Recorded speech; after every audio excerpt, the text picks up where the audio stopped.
दीड वर्षांपूर्वी एकनाथ शिंदे यांनी उद्धव ठाकरे यांच्या विरोधात उठाव केला होता तेव्हा भास्कर जाधव हे शिंदे गटात येणार होते, परंतु त्यावेळी भाजपने विरोध केल्यामुळे इच्छा असूनही भास्कर जाधव यांना अर्ध्या रस्त्यातून माघारी फिरावे लागले, असा खळबळजनक गौप्यस्फोट रामदास कदम यांनी केला।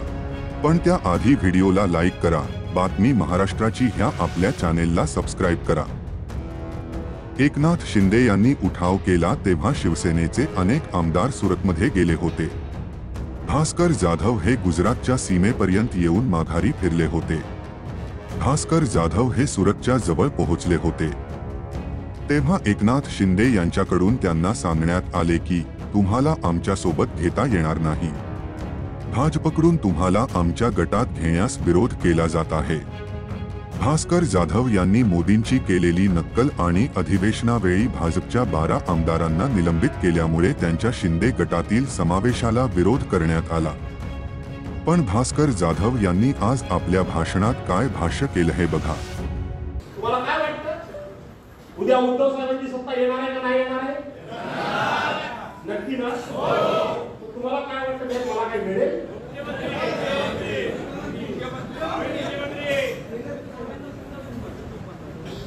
तुम्हाला आजच सांगून देतो, मला काही मिळायचं नाही, मी आजच सांगतो आणि मी त्याच्याकरता लढतच नाही, त्यामुळे मला त्याचं काही दुःखच नाही, कारण ज्याची अपेक्षा मी केली नाही ते मला मिळणार नाही, तर दुःख काय मला वाटणार आहे? मला असं वाटतं त्यावेळेला मग अशी चर्चा होती, भास्कर जाधवला आक्रमण जास्त,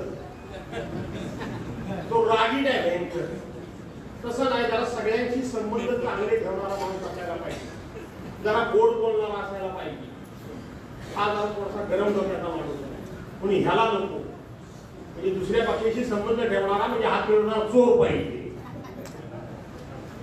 काय झालं काय, मला आज सगळ्यांना मी सांगून टाकतो,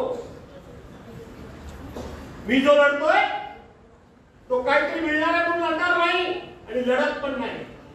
अरे मिळायचं असतं तर मला 2019 साली मला मंत्री करायला हवा होता का नको होता? सगळ्यात सिनियर कोण होता? मीच होतो ना। पूर्वी शरद पवार साहेबांनी मला मंत्री केलाच होता ना, इथं मला केला।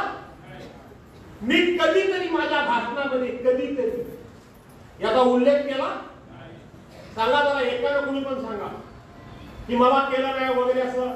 एकदा फक्त ज्या दिवशी मंत्रिमंडळाचा विस्तार झाला त्या दिवशी G24 तासात मी एकच वाक्य बोललो ते मला चांगलं आठवतंय की माझा हक्क होता, मला मिळायला पाहिजे, मिळणं माझा हक्क होता, परंतु माझ्यावर अन्याय झाला। अन्याय शब्द मी वापरला नाही, मी बोलतो त्याच्यावर त्यांनी पुढचा प्रश्न विचारला की तुम्ही नाराज आहात काय? मी व्यक्तीची ती नाराज नाही, हा विषय आजपासून मी सोडून टाकला, थोडा वेळ तुमचा घेऊ ना। मी त्या दिवशी सांगितलं, त्यानंतर कधीही स्वतःचा मोठेपणा वाढवण्याकरता काय लोक स्वतःचा मोठेपणा वाढवण्याकरता खूप वेळा बोलतात, स्वतःबद्दल कधी बोललो नाही। त्याच्यानंतर उद्धव साहेब मुख्यमंत्री असताना हे भाजपमध्ये सकाळ संध्याकाळ अटॅक करत होते, त्यांच्यावर करत होते, माहिती आहे का नाही तुम्हाला? त्यावेळेला ज्यांना मंत्रीपद दिली त्याचे किती जणांनी तोंड उघडली होती हो? आज जे उद्धव साहेबांवर बोलतात त्यांनी तोंड उघडली होती?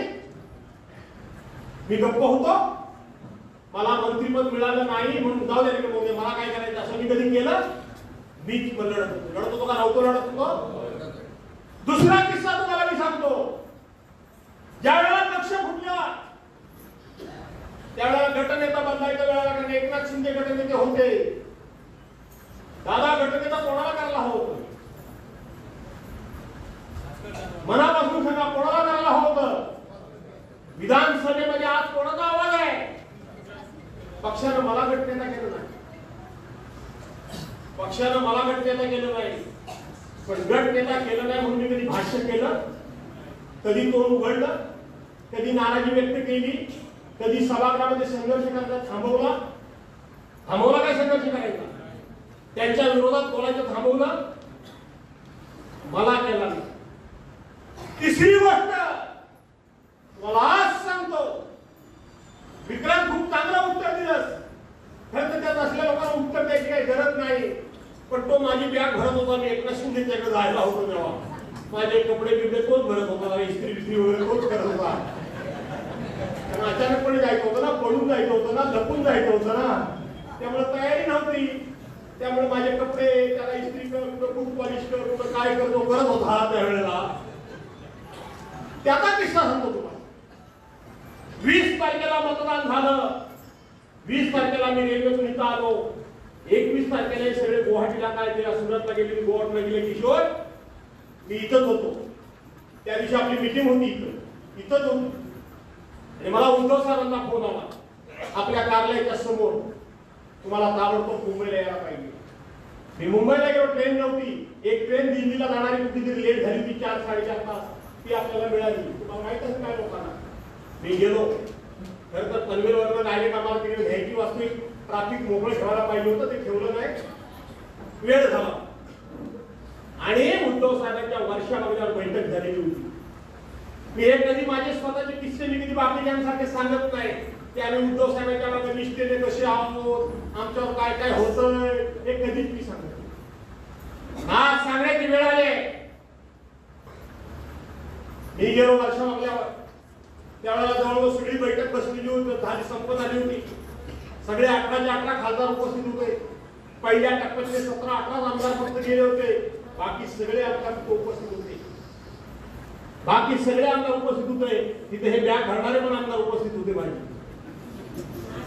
रात्री बॅग भरायला होती किंवा होते भरायची बॅग भरणारे. लक्षात तुमच्याकडे नाही, ते पण माझी बॅग भरलं. म्हणजे तेव्हा काय भरायचं ठरलं नव्हतं, त्यामुळे इस्त्री काय करायची नव्हती. मिटिंगला होती, ते होते. सगळ्यांचं मी ऐकून घेतलं, सगळ्यांचं. मी शांतपणे बसलो होतो. तुम्हाला अभिमान वाटेल मी पुढचं वाक्य सांगितलं, आणि तो वाटायला हवा. ज्याला खऱ्या अर्थानं स्वाभिमान काय तो कळतो, निष्ठा काय ती कळते, प्रक्षेपण काय ते कळतं, आणि ज्याला खऱ्या अर्थानं भास्कर जो काय तो माहिती आहे, त्याला अभिमान वाटेल असं पुढचं वाक्य सांगतो मी तुम्हाला. सगळ्यांचं ऐकून घेतलं, मी काही बोललो नाही. आणि त्यांचा आग्रह होता की आपण बीजेपीकडे जाऊ, अमुक करू तमुक करू. त्याला ते काय बोलत ते बोलत होते. आणि ह्या एकट्या भास्कर जाऊन सांगितलं, उद्धव साहेब तुम्ही पक्षाचे पक्षप्रमुख आहात, तुम्ही आमचे नेते आहात, तुम्ही राज्याचे मुख्यमंत्री आहात. तुम्ही काय निर्णय घ्यायचा सांगणारा मी कोण, बरोबर आहे का नाही? निर्णय तुम्ही घ्यायचा. तुम्हाला काय वाटेल तो निर्णय घ्या. पण मला असं वाटतं की तुमचा निर्णय घेण्यापूर्वी मला माझी भूमिका स्पष्ट करणं आवश्यक आहे. म्हणून मला आता माझी भूमिका स्पष्ट केली पाहिजे. ते मी करतो. म्हटलंय माझं तुम्हाला वाटेल तो सांगतो तुम्हाला. आता ती भूमिका स्पष्ट करतो. तुम्ही कुठेही जा, पण तुम्ही, मी नंतर माझी भूमिका स्पष्ट केली तर मला भास्कर जाऊन फसवलं. म्हणून आत्ताच सांगतोय की तुम्ही कुठेही जा, पण तुम्ही जर भाजप बरोबर गेला तर भास्कर जाधव तुमच्या बरोबर नाही.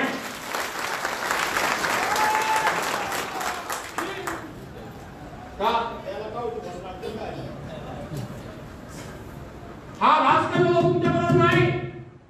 हे सगळ्यांच्या बैठकीमध्ये पक्षप्रमुखांना सांगणारा हा तुमचा भास्कर जाधव आहे. तिथे सांगितलं ते सांगतात ना, उद्धव साहेब ह्याच्याबरोबर गेले, काँग्रेस बरोबर गेले, म्हणून आम्ही पक्ष सोडला. 2.5 वर्ष मंत्रीपद भोगताना लाजा नाही वाटली. तेव्हा सांगितलं धाडस का नाही दाखवलं की तुम्ही भाजप बरोबर आपल्या काँग्रेस राष्ट्रवादी बरोबर सरकार करणार असाल तर आम्ही तुमच्या मंत्रिमंडळात येणार नाही. ते धाडस तुमच्या भास्कर जाधवनी दाखवलं. आता उल्लेख मी कधी केला नाही, पण मी उद्धव साहेबांना सांगितलं मी तुमच्या बरोबर नाही. आणि उद्धव साहेबांची एका सेकंदात नव्हे एका क्षणात प्रतिक्रिया आली की सगळे गेले तरी चालतील, आपण दोघांनी राहायचं. आणि भास्कर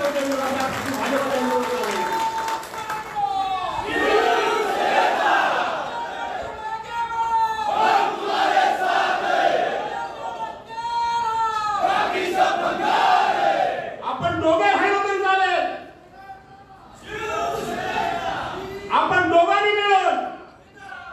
आपण दोघांनी मिळून भाजपच्या विरोधात लढायचं. आज जो भास्कर जाधव लढतोय तो मंत्रिमंत्री सदा करता